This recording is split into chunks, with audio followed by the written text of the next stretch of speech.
Hey everyone, and welcome to Almost Cancelled. I'm Peter, that is Connor, and we are going to talk about this week's TV news, which is the bulk of this show.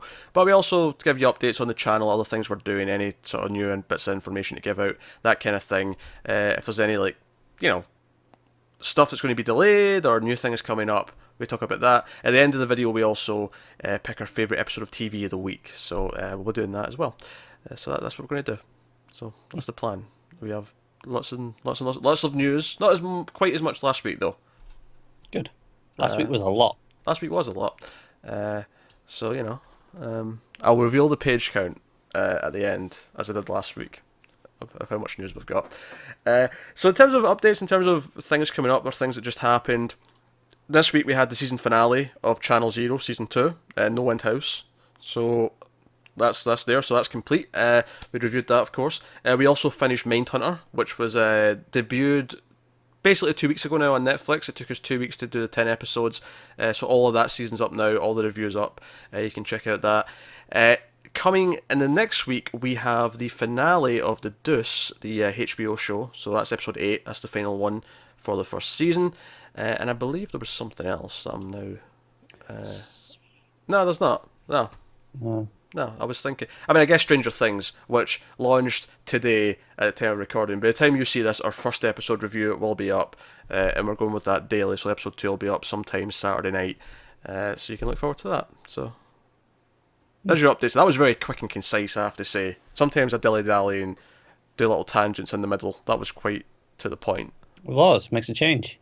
I think that just shows that even you're a little concerned about just how much news you've got. That, and you want to get through it so you can get Stranger Things up. True, yeah, we actually just recorded the Stranger Things review, so yeah, maybe that's the thing. You can go and watch episode 2 once we finish doing this. Yeah, but I want to do it that much in advance before we record tomorrow night. I don't know if I do. You could watch it again. That's a good point. That's an option. That's an option. But yeah, actually, as after I watched the Stranger Things episode 1 today, and I had some time to kill before you were showing up to record, I was like, okay, I hadn't watched the DC shows yet, which because we record the DC TV podcast on Sundays. So I sat down and watched Supergirl, Flash, and Legends of Tomorrow back to back to sort of distract myself from Stranger Things. I was like, no, I've got this to watch. I don't have to watch Stranger Things. It's fine. I'll focus on this.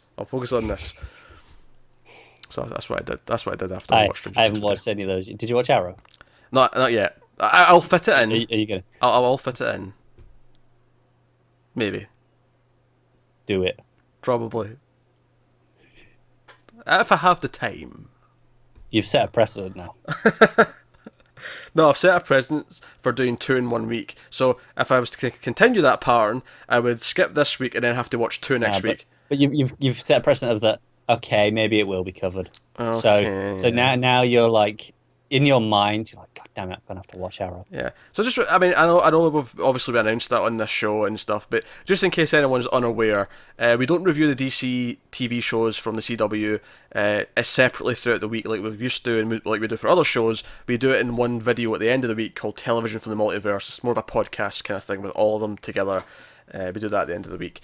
The reason why I say that is because someone actually commented, not in any video in particular, just in the channel this week, and said, "Oh, are you not doing the DC shows anymore?" And I'm like, "No, we do. They're here." Just had to point them in the right direction. Yeah. So just in case anyone is unaware, that's the thing that's happening now. With that said, though, let's get cracking into the news. Bunch of things to talk about. Some interesting, some not so interesting. I actually did a lot of this news yesterday, which I'm a little bit nervous about because it means I've forgotten a lot of it. So I'll be reading it almost as if it was fresh for the first time. So brace yourself for some of this. Not for these first quick things though. These are quite straightforward. So Star Trek Discovery has been renewed for a second season by CBS All Access. Cool. Was expecting it. Were you expecting it? Were you surprised, not surprised? But you kind of answered that, but why were you not surprised? I think we've spoken about it on here before, that they kind of had to renew it. It's their flagship for their service. It would look weird if it didn't get a second season. The only way they could have got away with not giving it a second season if they went, oh, it's actually an anthology and here's a different Star Trek show instead. I'm going to, not that correct, but just kind of clear up something you said it would look weird. I would actually rephrase that. What you actually meant there is it would look weak if they cancelled it. Yeah. And I think that's true. That said, though, they're saying that this is the best sign-ups I've ever had, which I don't think means that much. When it's not saying anything when they've not really had anything to draw people in before. Exactly, but they seem happy enough. I mean, I think they said they hope for like, I think 2 million by the end of 2019 or something like that. And like, if that's your goal and you're just sort of working towards that right now, then I guess they are happy with what they're getting from Discovery. As long as they're on track, and it means we keep getting stuff like Discovery. Yeah, if they want to start greenlighting more interesting things for us. Yeah, I mean, they've got to start somewhere. And I mean, think about it, like Netflix started with what? House of Cards and Orange is the New Black, really, and then look where we are now, every other week.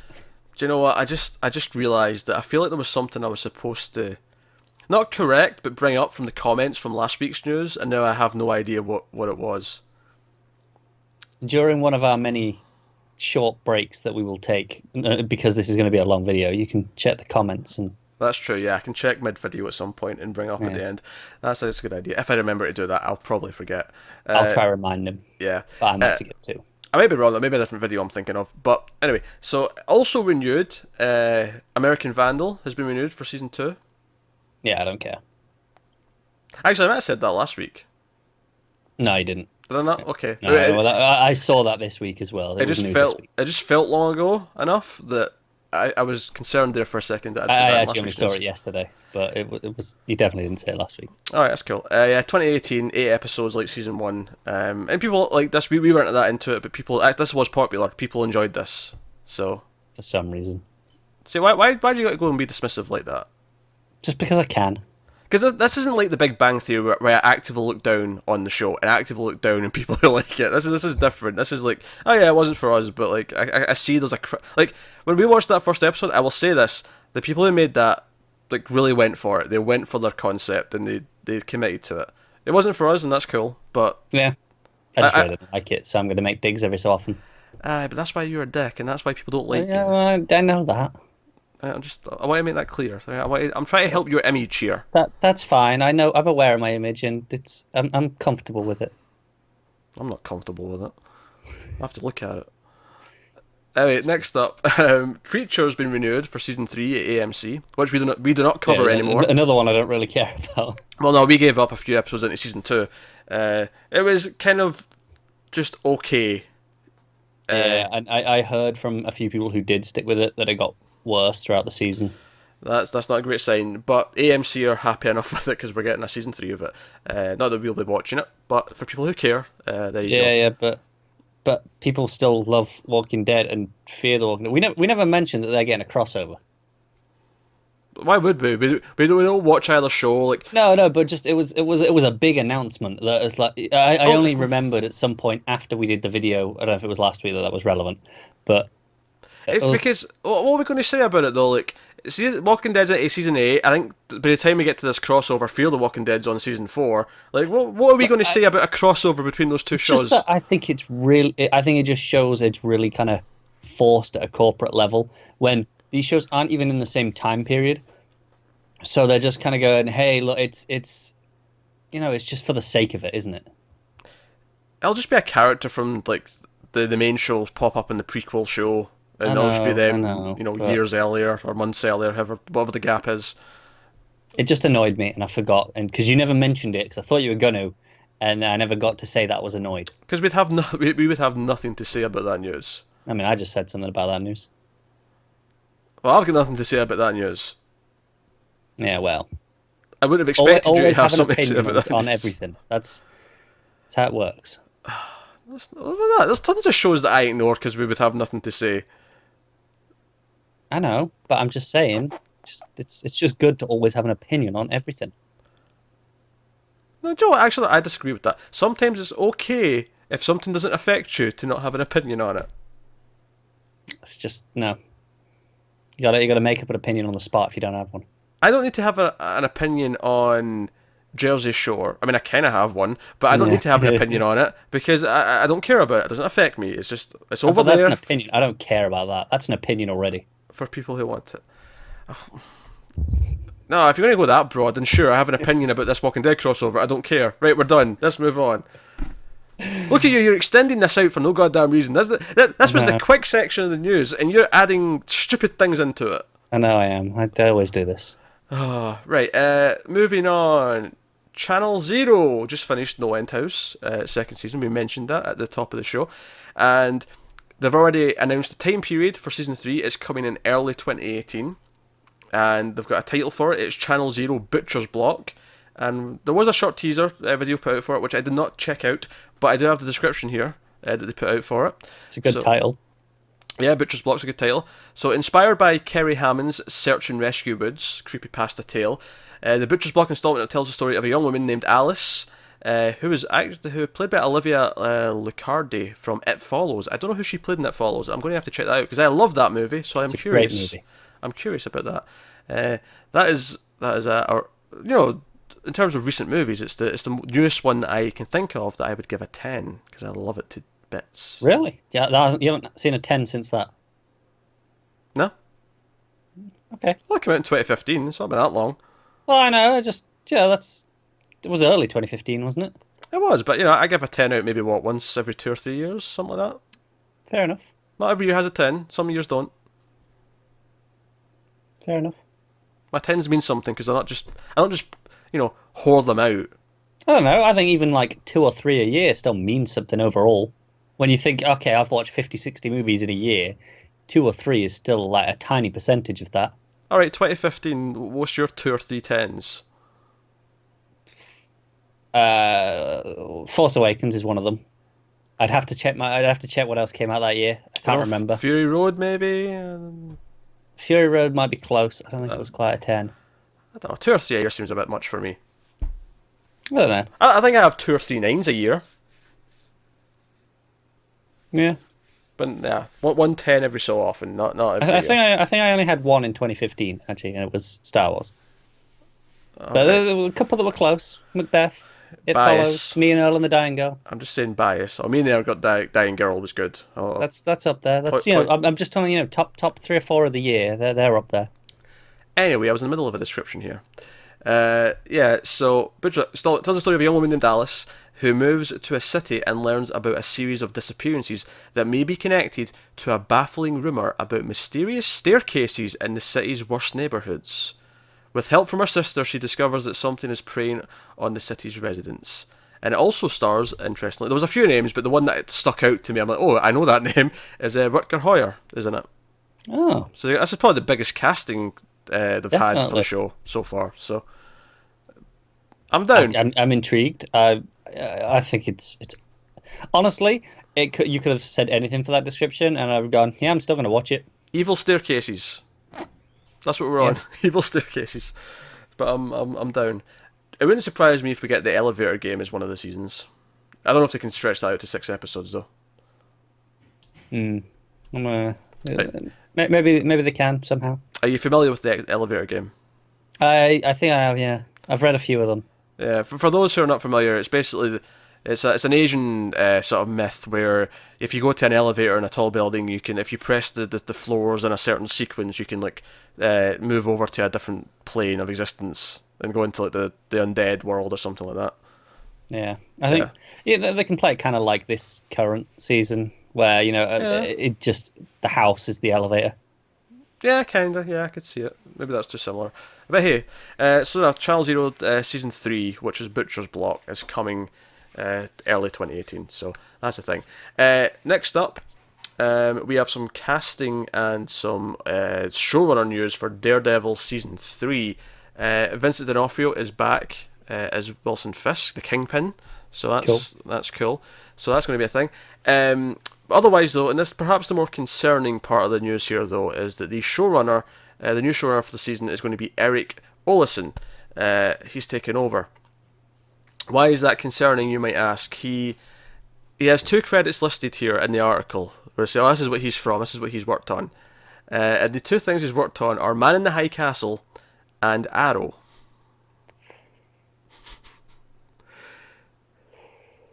Now, he could be a good egg in a bad writer's room. He could. Because he wasn't the showrunner on those shows. That's worth mentioning. Has he got any experience as a showrunner? I don't know. They don't mention any. They don't mention in the any, article. no. Okay. So that's maybe his first time showrunning. Okay, Just I'll lower my expectations a touch. I don't know. First 4 episodes of season 2 are great. Hopefully, the new season can live up to more of the earlier part of the season and season 1. That's what I'd hope for. I agree, but I think enough people liked the rest of the season that they won't look at it and think, "Oh, we need to." Well, on the upside though, the hand stuff has to be kind of done by now. So yeah, they'll find a way. Oh, don't say that. Don't say that. Give us your Bullseye and other notable Daredevil villains, please. Thank you. Just anything else. Next up is casting, and I'm not going to lie, this is here because I know Connor would moan if it wasn't.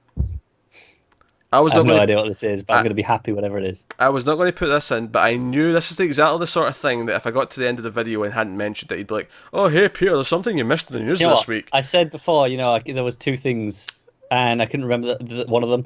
I remembered it as you were doing your intro bollocks, so I have my 2 things ready in case they don't come up.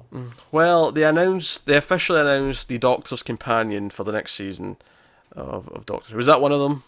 It wasn't, because I just assumed you would have that, because I thought that was relatively notable in itself. And it was everywhere. I don't think it's a big deal, to be honest. Okay, so Bradley Walsh is playing the companion, and there's 2 other characters who are going to be in the show as well. I've got nothing to say about this. I think it's an interesting choice. I almost didn't put it in literally because I knew you'd be annoyed if I didn't, because I have nothing to say about any of this. You're the worst. I don't like. I'm curious to see it. I'm excited about Jodie Whittaker's Doctor. I just, I have no real opinion on any of these names. I like when there's 3 companions. I think the show is at its best when it's got more than one. The other companions are going to be Ryan and Yasmin, who are going to be played by Tosin Cole and Mandeep Gill. So it's also very, very first Doctor-esque, which was also 3 companions. Yeah. Sharon D. Clarke will be a regular on the show in a vague returning role. And Doctor Who's coming back in fall 2018 with a 10-episode season. Fall. I hate it when it's fall. Okay. I mean, it annoys me. I much prefer the spring season for Doctor Who, because we get in the spring and then it gets to Christmas and it feels special because I've got a Christmas episode. I've got another episode of it. And then there's still a few months till I get the main season back, and it's a nice wait. Whereas here, I've got to wait. This finished in June, July maybe, I don't know. Then I'll get 1 episode in Christmas, which is a nice wait. But then I've got to wait all the way till September, October time, and then by the time the season finishes, I've only got to wait a couple of weeks, and I get my Christmas special. And it's like, well, this isn't special anymore because it's just the end of the season basically. I've heard you say this 5 times at this point. Most of them on this show in previous episodes. It just really bothers me, and I hate it. And it just makes me sad. Moving on, we have some casting for a show that you may have forgotten about, actually. So Aidan Gillen, who you may know from The Wire. I think he's also in that Game of Thrones thing. Yeah. But he was on The Wire first, and it's funny actually because when he popped up on Game of Thrones, even when that started, and I saw him in the first episode, because I did watch the first season, I went, "Oh, him," because I knew him from The Wire. That's. But now most people will know him from Game of Thrones. Well, those people should go back and watch The Wire and educate themselves on good TV. Game of Thrones is mostly good TV. Okay, educate themselves on better TV because it's The Wire. I'll argue with that. It's The Wire. Just trust me, people. Go back and watch The Wire. He's not in the first 2 seasons though. If you're waiting for him, he doesn't show up till season 3. just for the record. But he is going to be the lead role in the new History series. It's a scripted show, which is why we're talking about it, because we don't talk about non-scripted shows. Which is the Robert Zemeckis sci-fi UFO show Blue Book. Well, I say sci-fi. Sci-fi might be a stretch depending on how they handle it. But because it seems like it may be a bit more grounded and a more of a sort of realistic take on the search for UFOs. But then again, maybe by episode 5 there's going to be little aliens running around for all I know. But it's going to be 10 episodes, and Blue Book chronicles the true top secret US Air Force sponsored investigations into UFO related phenomena in the 1950s and 60s, known as Project Blue Book, which I knew from a little show called Twin Peaks. Gillen will play Dr. J. Allen Hynek, a brilliant astrophysicist and a family man and UFO skeptic who is recruited as the chief scientific advisor to Project Blue Book. This is one of these ones, so even if this name was like someone else who we didn't know, I would have put this in probably just to remind you that the show existed, because it sounds interesting. It's like, been a long time since we heard about it as well. Yeah, we talked about it once, I think, when it was like first announced. Yeah. But no, so that's chugging along. It's a thing. Yep. It's moving. Still sounds good. I like him a lot as an actor. I think he's really strong. Yeah. I like him too. So cool. Alright, so we're on to the shows. We're on to the new shows. Starting with the comedies. Okay. As we do. Let's do this. I see you looking at the time going, oh, it's only 20 minutes in. This is a good sign. Yeah, I'm like, okay. And I'm just going in my head, it's like, you must have a shit ton of new shows. So, first up, Milo Ventimiglia. Every time. Peter Petrelli from Heroes, and he's also in This Is Us, which, funnily enough, I think in like a year's time, that'll be what most people know him from. Out of interest, this article that you're getting this from, which one did that cite him as? This Is Us star. Yep, I knew it would be. It's because it's the relevant one right now. It's also because it turned out to be a big hit, so that's the one that people are going to say first. But he is going to be producing a new multi-camera comedy for Fox. It's called The End. It is a multi-generational comedy. I've seen that phrase a lot, actually. I'm going to keep pointing out these phrases that keep popping up in all these descriptions. Multi-generational comedy about a wildly mismatched couple, Joey and Marla, who have uniquely flawed children and Marla's divorced parents living with them. They are possibly the worst family in the world, but in spite of their differences, Joey and Marla come to realise it's possible that they're in love. And maybe that's enough to save them all. Alright. It's a family multi-camera sitcom. Yeah. With some parents. They try to dressing it up, but it's just a family sitcom. Yes. Sticking with Fox, also a multi-camera comedy, which they're really pushing for this season apparently, with all the projects. They're actually going back to a project that they first tried to do 6 years ago, and trying it again. It's called The Ever After Part. Script commitment in this one. The Ever After centers on a couple, obviously, happily ever after. When faced with the difficulties of raising their daughter in a hip on the rise neighbourhood, the couple must swallow their pride and move in with the husband's flamboyant mother and her manservant. That was dull as shit until it said "and her manservant," and all of a sudden, up till that was that. So it's another multi-generational comedy. Yeah, and then there's a manservant. So there's a butler going around the house. That suddenly makes it so much better. Although part of me just feels like, is this going to be like a Fresh Prince of Bel-Air? Remember they had like a butler? No, that's true. Is this going to be like that type of character? Not enough comedies have a butler anymore. That makes me laugh because I was rewatching some Seinfeld a few months ago, so it's been a while. But there's a season of that show where it's getting very meta because they're trying to pitch a TV show within the show, which is basically the premise of Seinfeld. But then the network thinks it's like too boring and not about anything, so they have this running thing where George wants to make it about like two guys get into a car accident, and the punishment the court gives them is that one of them has to be the other's butler for a week or a month or whatever it was. And that's just what came into my head there as we were talking about butlers. Not enough butlers on TV shows. My mind went to that plot from Seinfeld. I mean, why not?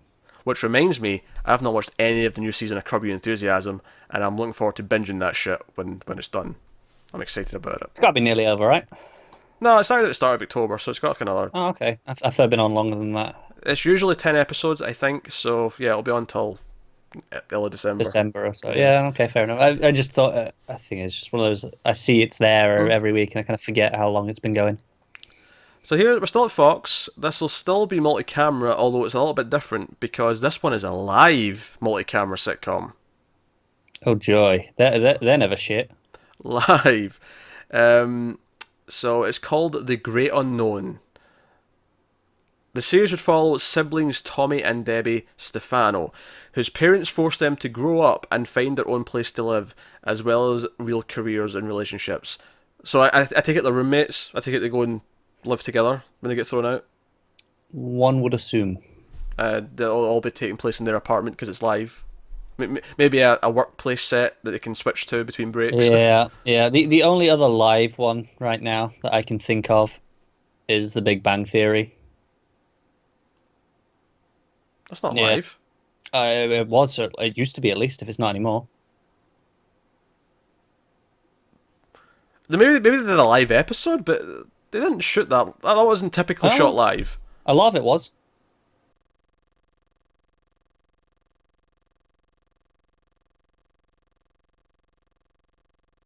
No, it's not broadcast. They have a live audience. They have a live studio audience for the laugh track. They watch it being filmed. A lot of sitcoms used to be shot this way, but this means broadcast live. Like they're watching it live. I realised now there was a little just misinterpreted. Yeah, I'm with you. Yeah, he tried to prove his point between. Like, there was a little cut there. He went and tried to prove his point by googling it, and he was trying to like, oh, there's tickets being sold and everything. I mean, yeah, honestly, there's a live audience. It's different. It wasn't about proving the point. It was just making sure I wasn't going crazy. Oh my god. Okay, let's move on. So, live. There was a live Fox comedy in development. Next up, also Fox, multi-camera comedy again. So a lot of these multi-generational. Died out. And I know that they're making a comeback apparently. It's a father-son comedy from Morgan Murphy, who apparently worked on Two Broke Girls, which oh joy, gets me excited. The comedy is set in the world's most colourful bar in Mexico. When a man moves back to his hometown to open his dream business, he is dismayed when his rudderless adult son follows him and he realises his parent days are far from over. So, that sounds very similar to the other one about kicking out the kids because they're not growing up. But it's the same. I mean, it's a little bit different because he follows the dad, but it's the same core problem that the kids aren't growing up. Yeah, pretty much. So I feel like they're trying to tell us something. What, the millennials all need to grow up? yeah. They're going, millennials, move out. And millennials are going, we would if we could afford a place to live. Yeah, it's your fault, you stupid baby boomers and Generation X assholes. I kid. So we're on ABC now. We're finally done with Fox. So that's happy days. So ABC's developing a comedy about a Middle Eastern family with superpowers. That's a I wasn't expecting superpowers. Yeah, no. So it's a very specific. So this is Untitled currently. It centres on the Sharif family, an ordinary Middle Eastern American family with two superhero parents in a time when it's illegal to be a superhero. So they are forced to save the world in secret. The show will highlight some of the issues that immigrant families face when it comes to fitting into a society that many times treats you like the enemy. I mean, this is from ABC, who do Speechless. I can almost give them some, not benefit of the doubt, because there's no reason to doubt them. A little bit of leeway, almost. But just, what I'm trying to say is, like, I can almost see this actually being a very cutting satire kind of look at what they're exploring here. I can see this actually having a lot to say, as well as being quite funny. Or it could just be completely misguided and fall flat. Definitely one I want to check out, though. But again, I think it's another one of those recurring themes we've been talking about, the immigration. Yeah, immigration's popped up a lot this past few months on all these new shows that are in development. Next up, also ABC, this is a single camera comedy, which is referred to as a neighbourhood comedy. Fine. So it's called Neighbours of North Sycamore. And it follows a millennial couple. Oh, that's the word, millennial. You got a young couple. Millennial couple who buy their first house only to discover they're living on a block where privacy is a myth. And everyone's drama plays out 24/7 on the street's secret Facebook page. This sounds so real. It kind of does. Like, I actually kind of like this premise because I could almost see if they made this like in the 80s or whatever, that like they'd have like a town hall or something, or like they'd have like a club that they'd all go to and chat. Whereas now it's like, no, we can do it at midnight on the laptop. When people are asleep. I know, like my area, not my neighborhood, but the area in general has one. It's like where people post like updates, like, oh, this place is closed, or whatever. And it's kind of like this is like an extension of that. Yeah, but I can see it being like all the town, all the neighborhood gossip. Like, him 2 doors down, he's got this horrible new what I'm post thinking box. is, on in Hot Fuzz when they're all on the walkie talkies or on the radios. This is that. Yeah, That one has potential. I see instant potential. To be fair, that's two in a row where I've thought, okay, I can see the merit in the Middle Eastern superhero comedy, and then in this one I can see the fun potential of all the different neighbours, all the cookie neighbours all spying on them. And Note how that happened as soon as we moved away from Fox. I don't typically think of Fox as bad with comedies though, because I mean Brooklyn Nine-Nine. No, it's true, but I don't think they're actually that great with comedies as a rule. Well, they're Married with Children back in the day. That was kind of what kickstarted their network, and yeah, it was all right. So they've had things in the past. Admittedly, yeah, I typically think of NBC as the comedy network, but ABC seem to have some things in the work. They've got some things going. Yeah. Also, ABC. Oh, this one's multi-camera. This comedy. It's called Man of the House, and it's created by Baby Daddy co-executive producer Frank Pines. This isn't real, right? Inspired by his real life. So, Man of the House centers on a teenage star quarterback who finds himself unexpectedly the only male in a house full of females when his recently divorced mother moves in with her recently divorced sister and their daughters. So again, we've got a parent coming to live with someone. Again, such a big theme this year. What's going on? Either the kids are still living with the parents or the parents are moving back in with the kids. Basically, it's all the economic anxiety. That's what's happening. Everyone's moving in with each other. Do you think that, all the studio heads kind of get together and go, right, they pick this year's themes. They go like, well, we'll have, this year we're going to do this. Everyone go away and we'll compete for the best. Just have their own internal competition. It feels like it sometimes. It really does, but because I mean, I know it happens where people come up with the same ideas at the same time because that's in the zeitgeist. But it feels so overwhelming that it's crazy. What can I say? But that's ABC. So we had 3 from them, 2 of which sound somewhat promising. So we're over at NBC for their comedies. So first up, they've given a script commitment plus penalty to Winners, which is it does mention single camera. Yeah, I was like, sometimes it doesn't mention them, and I usually assume single if it doesn't, just because that's the more traditional way to shoot something. But no, it does mention it. So it's being produced by Patricia Heaton, who, if you don't know her name, she was the wife on Everybody Loves Raymond. Oh, right, okay. So you probably know her face. So Winners is about a group of young people struggling with growing up. There it is again. Struggling with people. This isn't even like I'm making this a drinking game. This is the thing though. This isn't even this, like all these other ones we're talking about, immigration and like multi-generational. That's all been this whole entire season of like development stuff. This one is just tonight. This is the third one tonight. We've not had it the previous weeks, but this trouble with growing up has been tonight. This is the third one with this theme. I feel like you can make a drinking game, a bingo of when we say all these things. Obviously, whilst balancing their professional and personal lives, like that's the one that you could easily throw in there. But anyway, so what is this? So it's a group of struggling young people with growing up to become independent. When their parents run out of options, they send them to a residential life coaching facility that prepares them to embrace adulthood. So I guess it's the exact same theme. Nothing screams adulthood like a residential life coach. So this is probably the biggest concept, one of them, just in the sense that the parents are sending them to a camp. Yeah, they're not just going, go, get out of the world, piss off. Learn to be adults over there. We don't want to teach you, it's not our responsibility. I'm not feeling it. No, me either. I'm not feeling it. Maybe it's just because it's the third one of these tonight, I'm sick of the idea now. Yeah. But... Yeah. NBC is given a pilot commitment to a single mum comedy from playwright/New Girl writer producer Kim Rosenstock and Amy Poehler. So you get some people producing that are interested. It's untitled, but it focuses on a newly single mother who is forced to rely on the last people she wants help from, her family. So that one's a bit more basic. She's got a kid. She has to get help from her family. Simple enough comedy idea. That's the one that doesn't mention if it's a single or multi-camera, so it's probably single. But I knew there was one. I knew I wasn't just imagining things. So NBC's also got another comedy in the works. This one's been produced by Jennifer Lopez.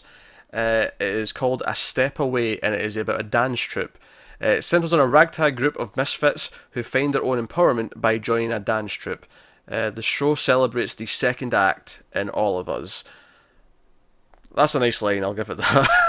It is, but I don't really want to watch it. I don't want to watch it either. But just if you understand like the 3 act structure, the second act's the one where it's the hardest. Yeah. So like I like the sentiment. So it's the sort of thing where the Joe public may not understand that if they pitch it to them, but all the executives and stuff that are reading these pitches, they'll get that and go, "Hey, yeah, that was what." And that's the type of people who are reading these things typically are people like us who are gonna get those sort of stuff. Yes. So there you go.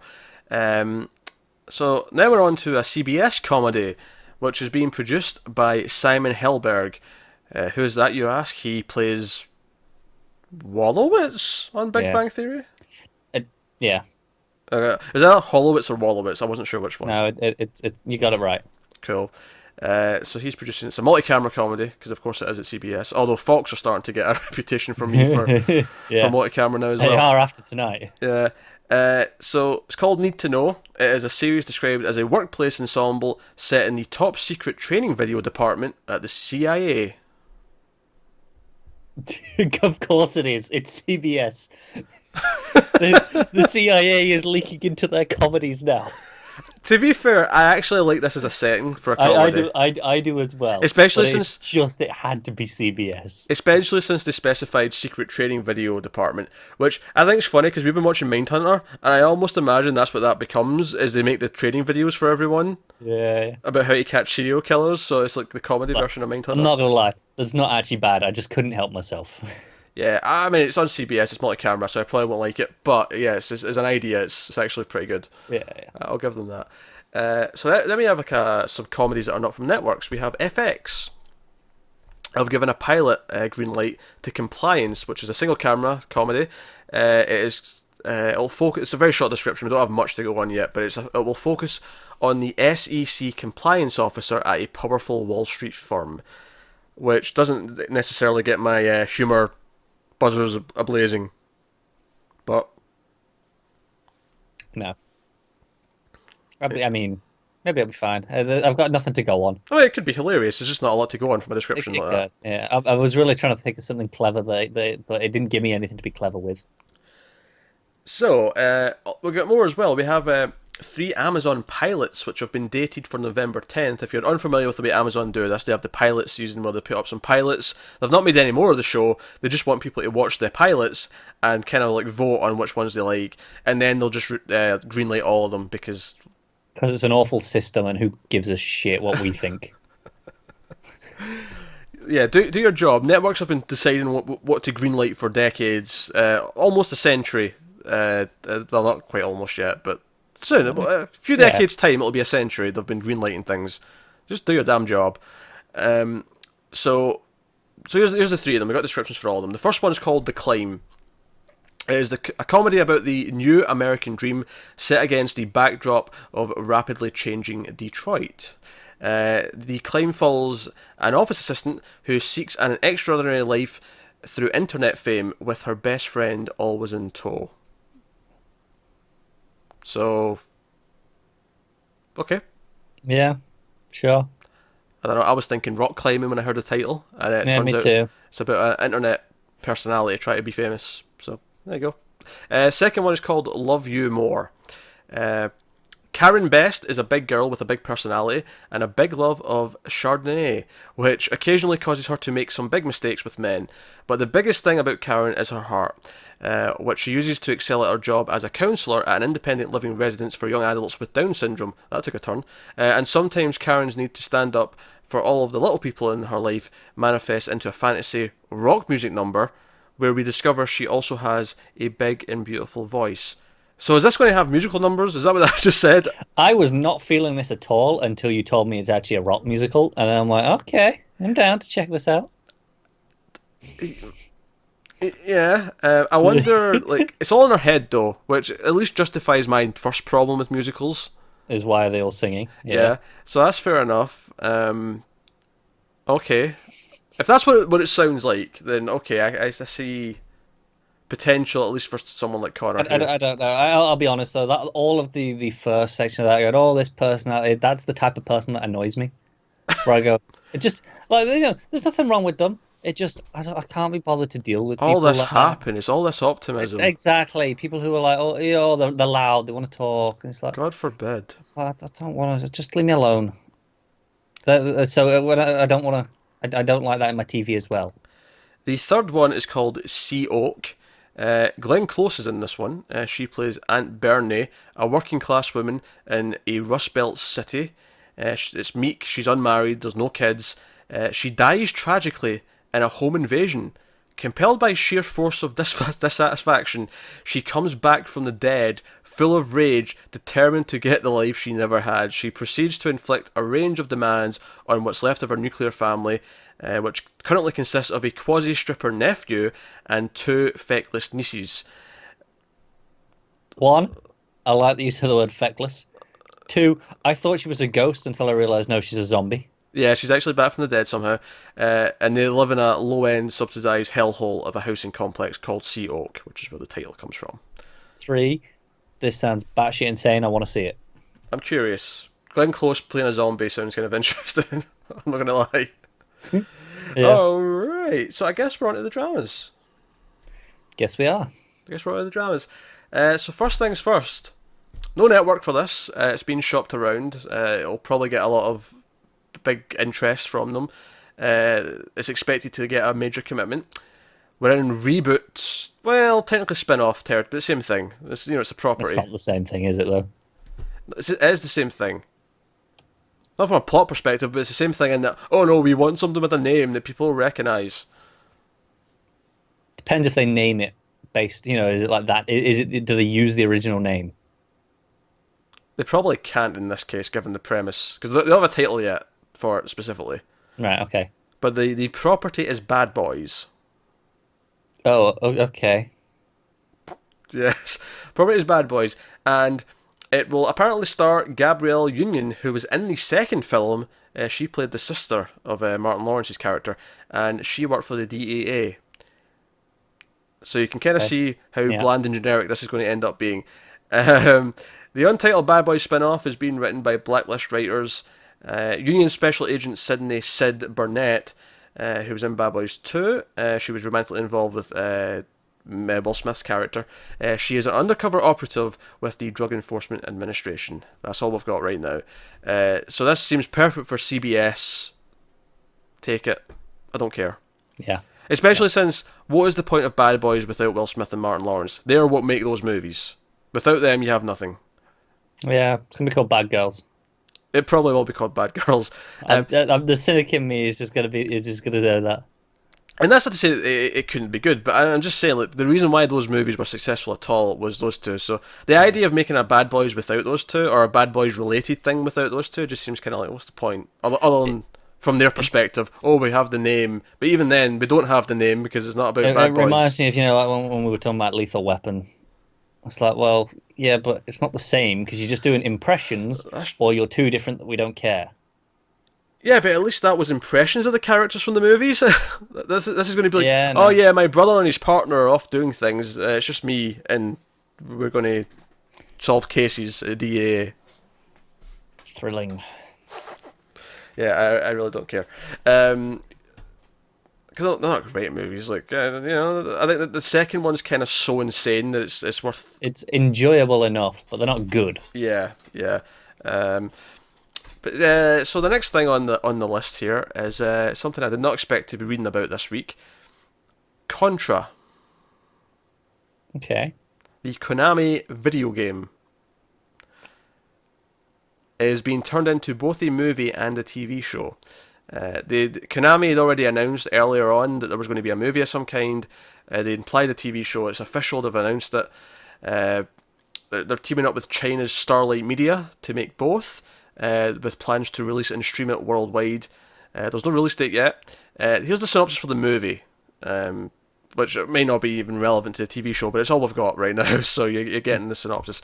In 1988, a huge meteorite lands on an uninhabited island in South China Sea. Chen Kuang and Li Xiong investigate but come up empty-handed. 29 years later, Chen sends out commandos Bill and Lance into combat were a mission to neutralize the villainous Red Falcon organization, but end up facing a different enemy altogether. It does point out here that the storylines in the Japanese and English language versions of the game were completely different, and the movie seems to be incorporating elements of both. So what the TV show is going to end up being, I have no idea. But here's my question. Mm-hmm. Over the last few years, we've had a few of these deals of, oh, it's going to be a movie and a TV show. Have any of them gone well yet? The only one that's actually gotten to the point where it's happened is Dark Tower. And when we say it's happened, we mean one part of it's happened, and that's the movie. We may not get any more of it because the movie bombed hard. Yeah, that's the only thing. I don't see that TV show happening anymore. Maybe I'm wrong, but I don't see it. Yeah, they were claiming it still was at the time. Yeah, but that was before it came out. No, even after it came out, they were claiming it was still happening. But that was in the first week to try and oh yeah, this isn't that bad. Stop acting like it's the end of the world. Damage control. Yeah, it's damage control. Yeah, I've never played Contra, by the way, so I have absolutely no stake in this. I never had a Nintendo or Super Nintendo growing up, so this is just an alien thing to me. But hey-ho. So next up, YouTube Red. We're back to YouTube Red. We had something from them after last week where I said, oh no, I never hear anything about them, and then 2 weeks in a row. YouTube Red have picked up a sci-fi thriller series called Origin. It's coming from UK's Left Bank Pictures, the production company behind The Crown. So, we've got some credibility there in terms of just at least the size of production. It could be a huge thing. It could be a big budget. Have you got the news about The Crown? No. Okay. I'll add that to my little things at the end. Oh, sure. Yeah, if you want to talk about The Crown, I don't care. But what am I going to say about it? Why would I put it in? It was an interesting little thing. We'll get there later. All right, fine. The 10-episode space drama is set to debut on YouTube Red in 2018. In the series, a group of strangers find themselves stranded on a spacecraft bound for a distant planet, but soon realise that one of their fellow passengers is not who they claim to be. God damn it, YouTube Red is actually making something I really want to watch. What's going on?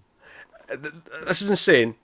Right, you know what? There's so many things coming in the pipeline from Netflix and Amazon and everywhere else. We can't have YouTube getting in on the game as well. Yeah, we're going to have to start getting really strict about what we cut and keep because we're too much. Yeah, we're at the point already where it's like, okay, yeah, we have to think about this now. Yeah. But no, it sounds, at least from the premise, it sounds interesting. Whether or not it ends up being quality, because YouTube Red's still such an unknown entity. What does an actual proper TV show from YouTube Red feel like? What's the budget like? What does it look like? What does it look like? We have no idea. Actually, something I didn't put in the news, but I did read this week, just in the sense of it being an unknown quantity. There was apparently Apple put out a statement saying that all of their TV shows that they're greenlighting, there's going to be no nudity, no violence, no swearing. They want everything to be completely accessible to everyone. So at least with them, they've given us a kind of a... That doesn't surprise me, given their rules on their app store and stuff. I know there was a whole controversy with the comic Saga, where one of the issues they wouldn't allow on their devices because there was some nudity in it. What book was that? Sorry, I sort of zoned out. Saga. Was it Saga? Oh. I'm sure it's there now. It's on Comixology. No. But you have iBooks. Oh, right, aye. They wouldn't allow it on there. Oh, on their own thing. Okay, on their own thing. They don't control the third-party content. That's fine. Because I was just saying, I've got an iPad and I own all of Saga on the iPad. No, I know. I just mean in relation to their own services, which obviously that's what this is. Just go to Comixology and buy it from a proper place.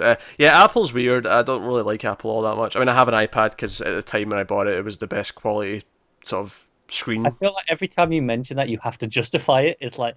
Because I don't like Apple. I don't like their proprietary bollocks. I don't like the fact that when something breaks, they overcharge ridiculous amounts. The whole ecosystem is awful.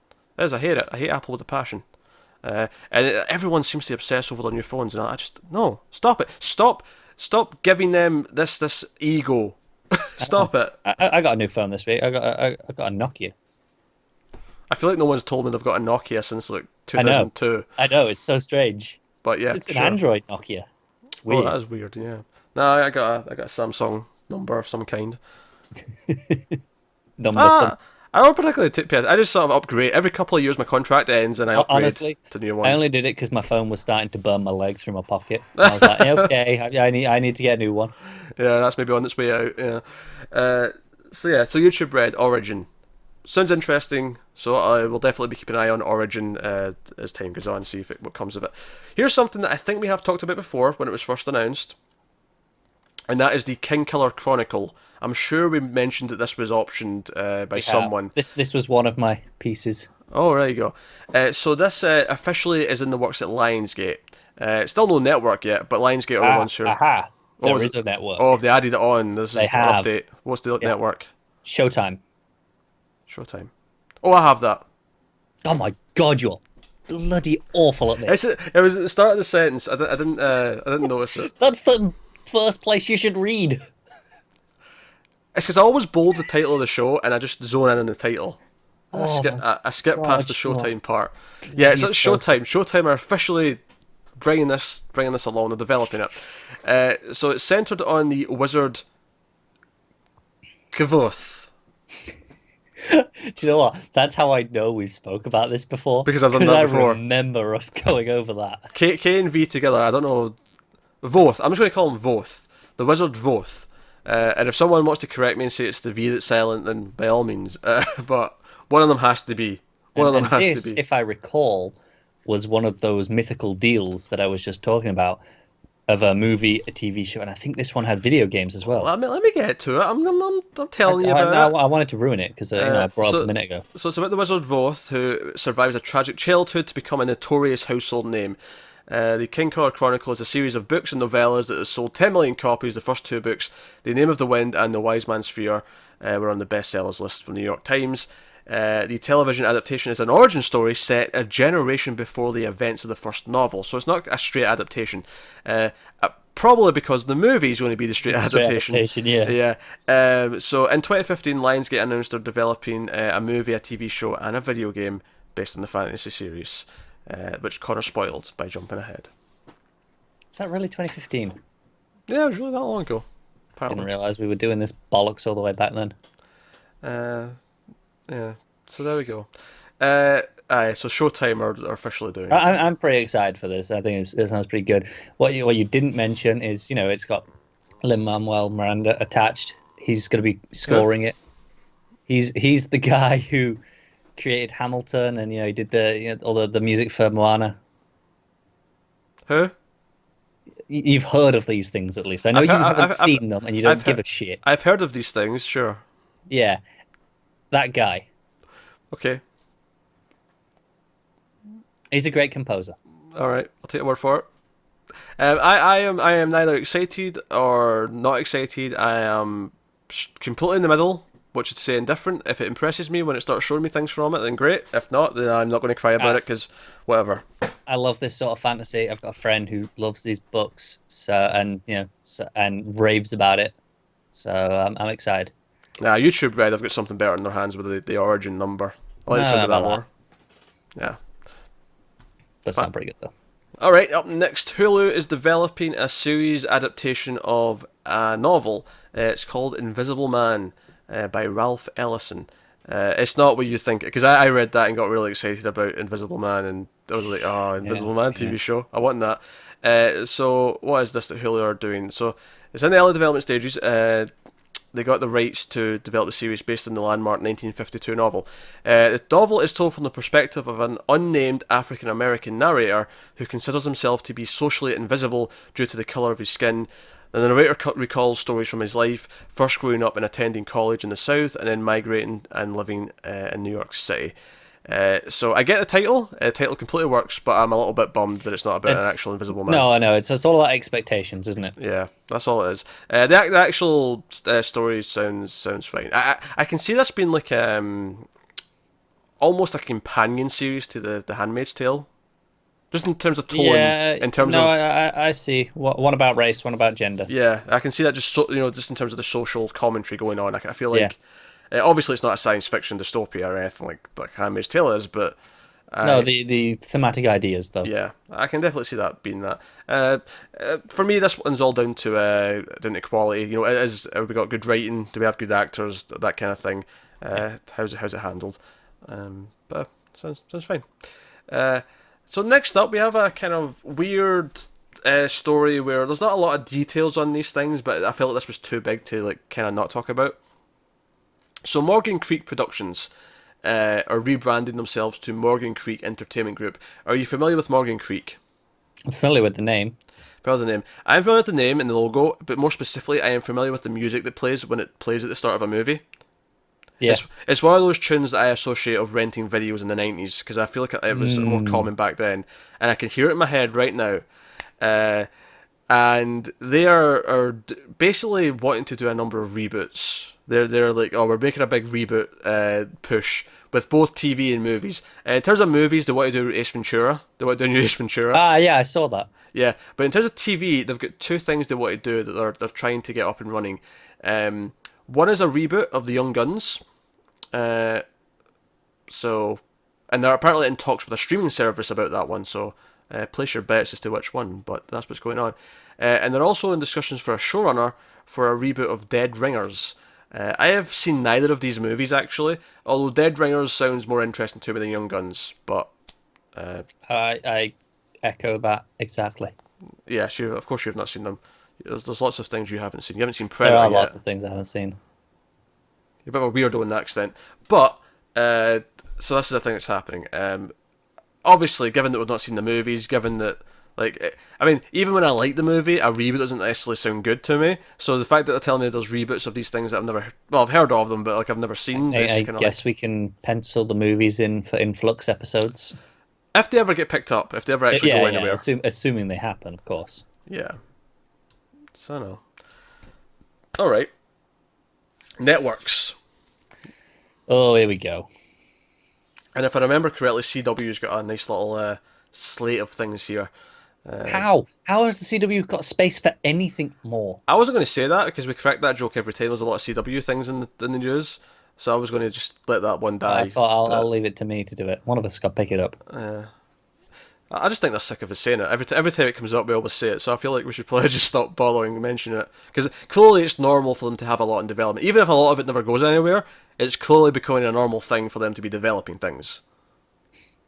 Yeah. So anyway, so the first thing from CW they've got in the works is a comedic drama. It's called "It's the End of the World as We Know It." Have they already optioned the REM song? That's what I want to know. Have they already got that locked in for the opening credits? If not the opening credits, the end of the first episode. Yes, exactly. So that's coming from Powerless executive producers, actually, funnily enough. And also Veronica Mars creator and iZombie showrunner Rob Thomas. More on Veronica Mars later. Okay. I did see something, but okay. It's the End of the World as We Know It is based on the 2012 Alloy book of the same name by Eva Marie Palmer. In the show, when a prison spacecraft carrying the universe's most deadly aliens crashes in Southern California... Well, this is certainly way more interesting than I thought it was going to be. So a prison spaceship carrying the universe's most deadly aliens crashes in Southern California. Two millennial women, how's that word again, millennial, I like to use that these days, with bigger dreams than working at a kid's pizza place in the valley, are recruited by a space cop to hunt down the escaped criminals who have camouflaged themselves as eccentric Angelinos. Which, I didn't know what that meant. I figured it just meant someone who lives in LA, but I looked it up and that's what it is. But I'd never seen it before. Angelinos. I love this. It sounds great. Do you know what this could end up sucking? But say if you told me this was the premise to a movie that was made in the 80s, I would be so in. This sounds like the best 80s movie ever. Like, I would be tent-poling if you told me this was a movie made in the 80s that I just hadn't discovered yet. As it is, I'm cautiously optimistic about this premise. It should be amazing. Especially, I love the idea that it's two young women who are maybe like 20 or something like that, who work at this pizza place, and like they are totally unequipped to get into hunting down aliens, but because the space cop runs into them first, they kind of like form this ragtag, kind of like. And it's the CW, so gotta have good-looking young ladies. Yeah, I'm sure the space cop will be an attractive man as well. Oh, absolutely. I know Most of the aliens will be too, because they're camouflaged as people. So And one of the girls will fall in love with the space cop. No, they both will. Well, yeah, they probably both will, but at least one of them definitely will. Yeah. So, okay, mark that one in. It's the end of the world as we know it. I'm marking that in as the interested column. All right. So next up, CW. They've put in development Near Death Experience. That's Near Death Experience, a dramedy from writer-musician Rob Giles, Mike Kelly from Revenge, and what's that? Page Fright Productions from Melissa Loy. So written by Rob Giles, Near Death Experience centers on a cynical young stand-up comedian who survives a near-death experience.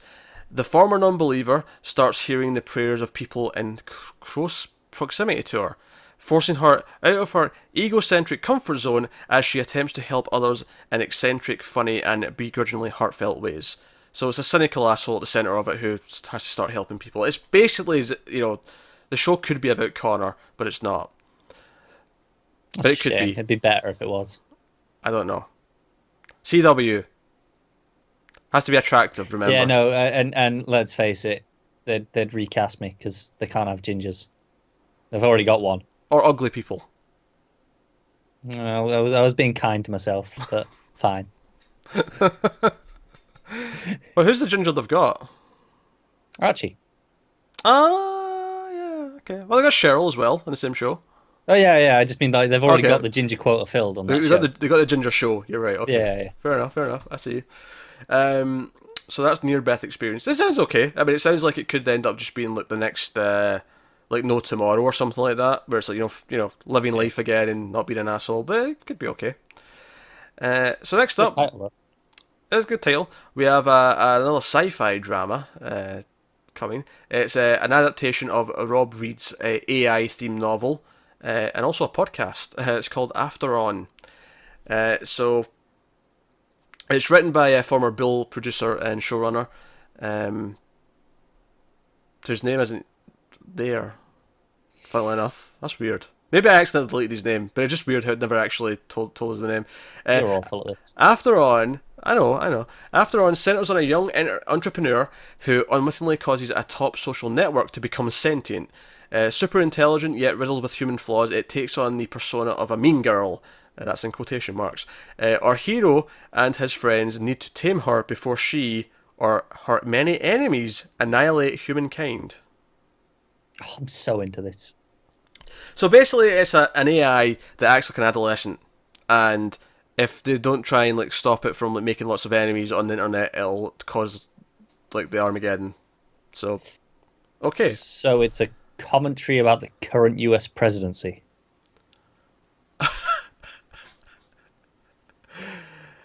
Sure, yeah, I can see that. Alright, next up, also from CW,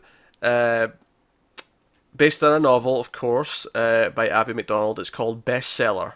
The book may or may not also be a bestseller itself, but it's called Bestseller. Bestseller follows a risk-averse, aspiring author who self-publishes an erotic novel under a pen name. When it becomes a surprise bestseller, it complicates her work life and personal relationships. Oh, that's bordering on the personal and professional lives there. Yeah, I'm going to take a drink for that one. And inspires her to act more boldly as she navigates her new double life. I'm not super into this one, but what I do like about it is that it's basically a superhero show where she's got a secret identity. It just happens that it's a novelist instead of a superhero. It happens to be about, it's going, hey, what about that person who wrote 50 Shades of Grey? Yeah. I like the idea that she's basically Clark Kent in a weird way, and that's kind of how it's going to play out. I at least like that idea. No, I'm with you. I'll give them that. So that's okay. So let's go over to Fox. We have a Fox drama here. Script commitment on this one. It's called Hard Knocks. It comes from people who worked on Criminal Minds and Get Christie Love. Hard Knocks is an hour-long cop procedural drama about a brilliant male ex-con. Oh, by the way, I remember this one actually just from reading it before. You know how we like to joke about Fox is it's a buddy cop, buddy cop with one of them's something. So it's about a male ex-con turned university criminology professor and a tenacious female detective who team up to tackle crime by combining unique insight into the criminal mind and superior investigative skills. So, buddy cop, but one of them's an ex-con. That's what this one is. Cool. Fox in a nutshell. Moving on to the next show. Oh God. This is us star Milo Ventimiglia. That's never going to get old. Is producing a drama for Fox as well. The comedy he was doing earlier was also for Fox, so he's working well with them.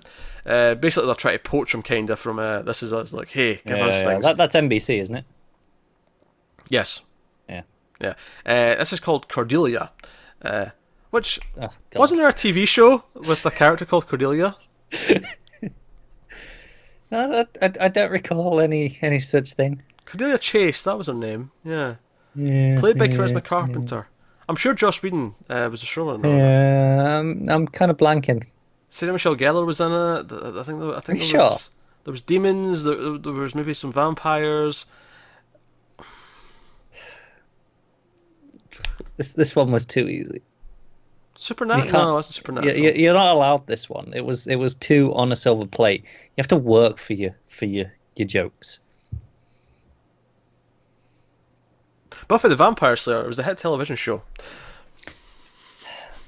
We done? Yeah, I'm done. Cordelia is a modern retelling of King Lear. I'm in.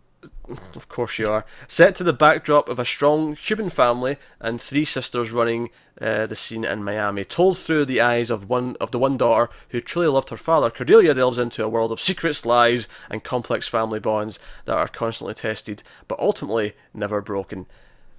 Yeah, I'm good. You can have it. I have no interest in this. Depends how it plays. Whatsoever. Depends, If it was going to be a spin-off to the hit television show Buffy the Vampire Slayer in what Cordelia's... Look, you already had that spin-off to the hit television show about what Cordelia did. I know, but watch it. This could be her later. For God's sake. This could be her later. And before anyone corrects me in the comments, yes, don't spoil the show. Like, I'm aware that my joke there doesn't entirely work. Just live with it. It's fine. It's fine. The Earth keeps spinning. Alright, so where was that anyway? That was Fox. So we're over at ABC now. We're on ABC. They've given a pilot order to a drama, which is produced by other people mainly, but it is executive produced by one Greg Berlanti, because you'll recognise his name from... I mean, you say that. I haven't heard his name in a while. Oh yeah, it's been like 3 weeks. It's been oddly quiet. So it's called Trouble Finds Me. The series follows a tough but lonely New York stuntwoman who helps an inexperienced single mom take over her late father's private detective business, forming an odd couple partnership and friendships as they work their various PI cases. Are you sure we moved on from Fox? I'm positive. Are you sure you didn't just have this in the wrong... ABC. So this is a... Yeah, so this is a stuntwoman and a single mum who isn't a detective herself, but becomes one because her father was a PI, and they take on cases. Cool. It sounds like a decent movie idea. I don't know if it's a TV show. Yeah, no, I agree. I don't know if they play it funny enough. I think it's another one where you tell me, oh, this is an 80s movie. Yeah. If it's an 80s movie, I'd be into it.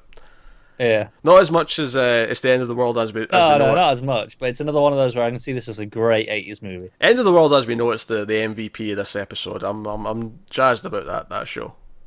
Jazzed. I mean, that's fair. So next up, also ABC, we've got an action dramedy called Whiskey Cavalier. I thought you'd have a reaction to that name. I'm broken. Okay. Whiskey Cavalier follows the adventures of FBI agent Will Chase, codename Whiskey Cavalier, who following an emotional breakup, is assigned to work with CIA operative Francesca Frankie Throwbridge, codename Fiery Tribune. Together, they have good code names. Yeah, and obviously the initials match. Just to give it away. Together they lead an interagency team of spies who periodically save the world and each other while navigating the rocky roads of friendship, romance, and office politics. That is just personal and professional lives. I'm drinking for that. In disguise. That was just reworded, but that was the exact same sentiment. They tried, but it's not slipping past us. That was a lot of fluff. Basically what it is, FBI guy, CIA woman, team up, do your thing. With cool names, though. With cool names, but otherwise we're not interested, so it's fine. Next up, ABC again is giving order to it's a serious order. Oh, that's weird for ABC. To a police drama starring Nathan Fillion. Guy cannot catch a break. Why'd you say Stop that? Why'd you say that? Well, I mean, he got locked in on Castle for however long. Hey, you know what? I love the guy. I wish he was doing stuff I cared about. But I'm kind of happy he's getting a paycheck. I know. I kind of feel bad. It's like, you want him to flex his acting muscles, and he got locked in with Castle for so long, and you go, oh, he's finally free, and then this. I feel like he'd do more things like Firefly. I know. I'm not taking the bait. Which was run by Joss Whedon, who also did some other stuff back in the day, such as the hit television show Buffy the Vampire Slayer. Wasn't he in Buffy the Vampire Slayer? It was actually, yes. He played the evil priest Caleb. That's what I thought. Like, you every so often when he pops up, you'll go to the Firefly reference. I'm like, why don't you just go straight to it? Why go roundabout? It's like you want bonus points. It's because I think I had that first, obviously. Like, I know, but it's like you're trying to get bonus points. Like, how many? I can fit in another show here as well. I do love Firefly, so I mean, that's pretty good. So I like both those shows as well. Don't get me wrong, but god damn it. So what is it? It's called the Rookie, and it follows John Nolan, played by Fillion, which is a really generic name for one of these things. The oldest rookie in the LAPD. At an age where most men are at the peak of their career, Nolan cast aside his comfortable small-town life and moved to LA to pursue his dream of being a cop. Now surrounded by rookies in their 20s, or 20 years his junior, Nolan must navigate the dangerous, humorous and unpredictable world of being a young cop, determined to make his second shot at life count. So yeah, he's a rookie cop when he's like in his mid-40s and everyone else is like 22. Okay, sure. Cool. If it didn't have his name attached, I don't think anyone would consider it. Moving over to NBC, we have Life After, which is funny because we had a comedy called The Ever After part earlier, Yeah. So it was kind of funny that it reminded me of that title.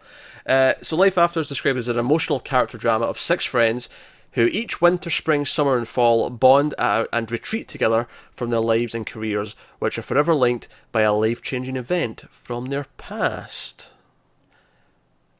Ooh, mysterious. Yeah, I'm almost getting like a I Know What You Did Last Summer thing where they all killed someone when they were teenagers, and so every 3 months they like go to a retreat together for a weekend and I don't know how that turns into a show. Maybe like the first season, or maybe like every 3 or 4 episodes it's like one retreat, but it's like it cuts to like what's going on in their lives as they talk about it, and that's like what the bulk of the show is. But they're actually at a retreat for like the whole season. No, I get you.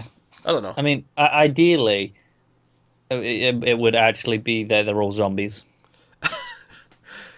I think like this premise sounds like it could be interesting, although it's probably going to be a lot more dull than I'm thinking. Yeah. No, I agree. But I like the idea, at least at a core level. Yeah. So hey. NBC once again also put in development an hour-long legal drama called Local Counsel, because that sounds exciting. Local Counsel starting this fall on I want to NBC. throw this bottle at you. Local Counsel. It centers on a powerful female New York lawyer who is sent to New Orleans to handle a case. A misadventure results in her losing everything: job, reputation, and fiancé. And how did you like my pronunciation of fiancé? Oh, I know. I actually wasn't going to say anything, but in my head I went, "Oh, much better." Yeah, people complained last week that I said fiancé with more of a V sound, and I always I did say to that comment. I always think it when you say that, but I argue on a lot of things, but that was when I picked my battles. I don't care. I just because I was like, yeah, I guess I do say it with more of a V sound, and I just I thought about it. I was like, I'll just try and say it with more of an F, and sure enough, there it is. Did you have to really consciously think about it? Yeah. Yeah. I just for some reason I just gravitate to fiancé. Like I don't know why, but I just do it. Yeah. I know it's wrong. I agree it's wrong. I accept it's wrong, but You're an awful person. And she soon finds herself in an unlikely partnership with a mess of newbie A mess of a new Phoebe. Sorry, a new Phoebe. I'll be honest. This is what happens. You say one word right, I know, and then you I know. screw up the next sentence. So, do you know what it is though? I'm not expecting the word newbie in a show description. It's such a online word, you know. No, I'm with you. But yeah, a mess of a newbie female lawyer. Why not say like a green female lawyer Or go all out and call her a noob. or a noob female lawyer, as they form a law firm dedicated to fighting for those who need it most. That is such a generic last line. God damn it. No interest. NBC can take the legal drama and shove it straight up their arse. So next up, so we're on to CBS. We're on to the final shows because we're on CBS. Bad time. So we have what's this? Untitled. It is the Untitled Mark Goffman Morgan Spurlock project. Morgan Spurlock, who you may recognise that name, he is the documentary filmmaker behind Super Size Me. Yeah, right. If you've seen that. So CBS. So it centres on Travis Cannon, which is a great name. That's a pretty good name. A pioneering investigator in the field of immersive forensics. It believes that in this post-truth world, the only way to get to the facts is to live it yourself. Searching for truth, he walks in the shoes of his victims, suspects, and witnesses. So it's a crime show.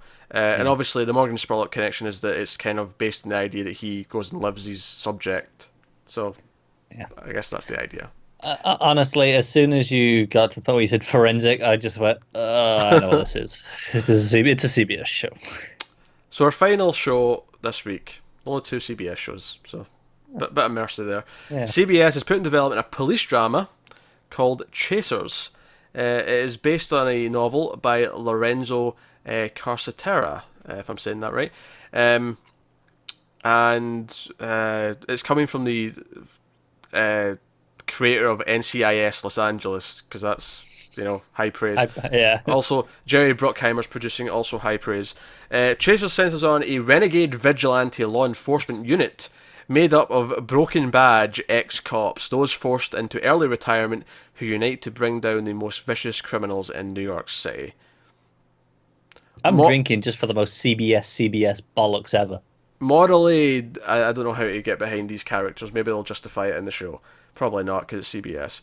It'll be like they get the job done. They get the results, so you should like them. Yeah.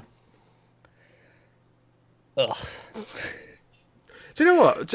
We've never done it before, and I feel like we should. I feel like this is something we can add to the end of the show. Is picking our favourite of the new shows. See, the problem is, we've just gone through about 30 of them, and I don't remember all of them. It's easy. It's the end of the world as we know it. I'm telling you the answer. Fine. I can't. See, this is it. I go numb, and I have to think about all of them over time, and I need the week for them to settle. You might want to pick your Kingkiller thing, Chronicles. Well, that's not new, because we'd heard about that before. Oh, sure. It's got a network now, sure. That's fair. But no, end of the world as we know it. We're going to make this a thing. I'm going to pick a favourite every week. Go ahead. I think that's a good idea. So that's the pick. Which leads us to the other thing we always do at the end of this, is pick our favourite episode of TV of the week.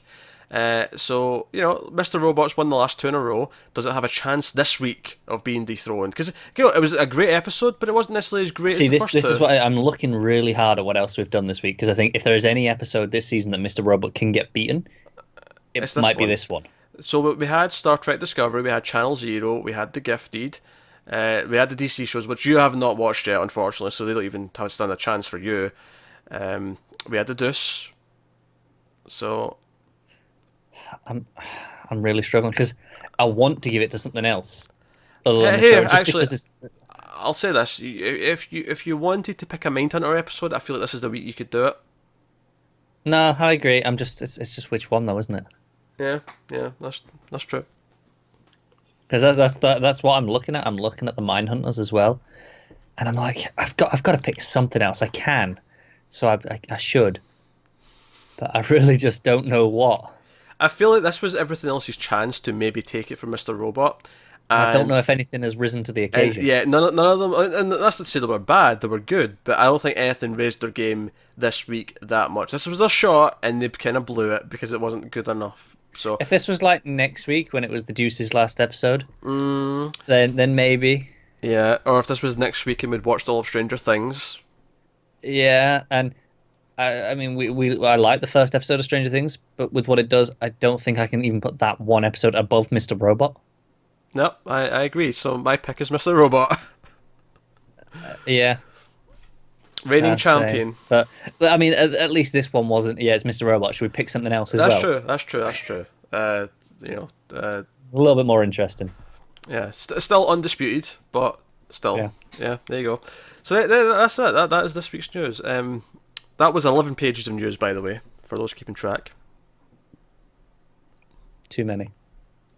It was 13 last week, so this was a lighter week than last week. Aye.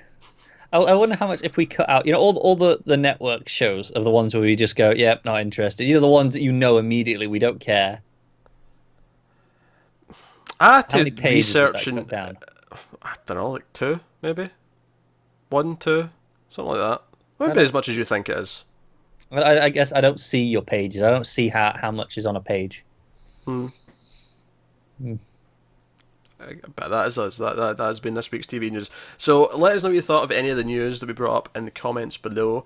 Like, subscribe, all that stuff. Get us on Twitter. Wait, hang on. I have my things. I've just remembered. Oh no, we're done. We're wrapping up. Once I start doing the plug, it's too late. No, I've got my things. You sped through that. You knew I had. Oh, fight! Olivia Colman's joining the Crown. Oh, I care so much. You should. Olivia Colman is an excellent actress. She is, but I don't care about the Crown. So well, maybe you should. It's a very good show.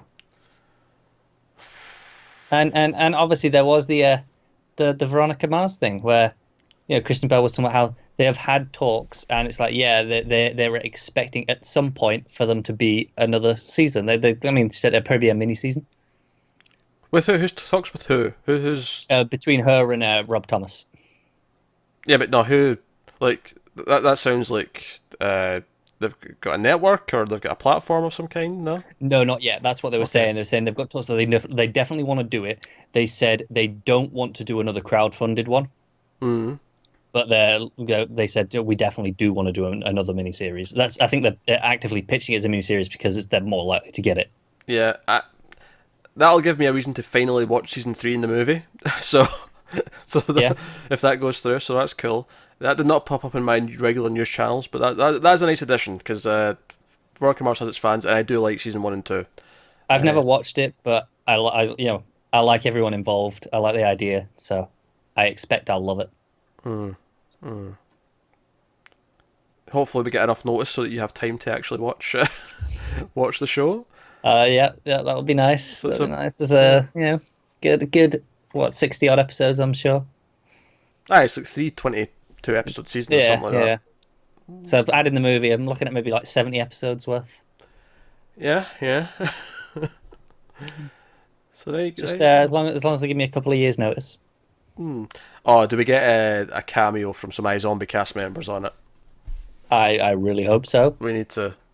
They can all be victims. I want a crossover. I want Veronica Mars to team up with Liv to solve a case. Yes. That's what I want in life. That. I want it so bad.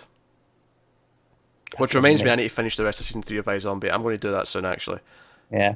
I also want to watch season 2 of The Good Place, because season 1 went places.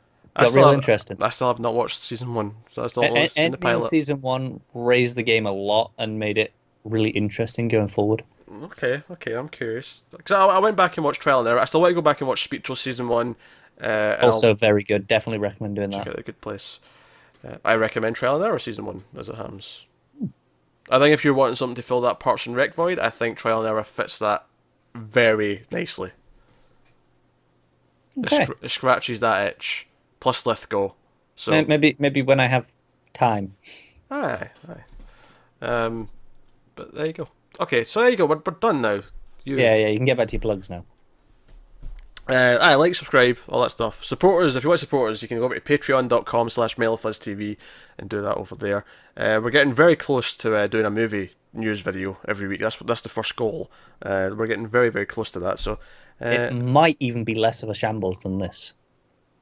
I highly doubt it. It will, yeah. Although, given that'll have a lot more trailers to talk about, because obviously every week there'll be new movie trailers, that'll be like more of a regular feature on that one. So that should be fun. Yeah, there was a Runaways trailer this week, a proper Runaways trailer, but I didn't care enough to watch it. and I intentionally didn't mention it to you beforehand so that you wouldn't make me watch it. You see, you make it sound like you're so disinterested. How are people going to come back for a review of Runaways episode 1 when you sound so deflated about it even before we get to it? You know what I'm like with trailers. I say this a lot where I don't really watch that many trailers if I can help it. I've seen one. I don't need another. But you realise when we start this movie news show, you're going to be watching trailers more than you ever have before in your life. I'll commit to at least the first trailer for every movie. The teaser in the first trailer. I mean, I might draw some lines after that. Oh, once we get to like, the fourth Spider-Man trailer, it's okay. We've seen enough. Yeah, I actually kind of agree with that. I don't think we need to talk about like 5 trailers for one movie. Well, I think 2 at most. Like, once I've seen 2 trailers and a teaser, I'm like, I don't need any more. I don't want any more. Go away. It's actually shocking to me how many trailers Justice League's had at this point. Yeah, we haven't even got to all the TV spots yet. A few weeks ago, well, I never really think about the TV spots, but a few weeks ago, there's like, the final trailer, and I'm like, this is like the 5th one. Like, how many do you want? Like, yeah. And it's been drawn out as well. The first trailer was at like Comic-Con like 2 years ago. It's crazy. It's like weird, but anyway, so that has been us. So thank you once again for watching. We always appreciate it. Keep watching TV, guys. Have you got any vanilla?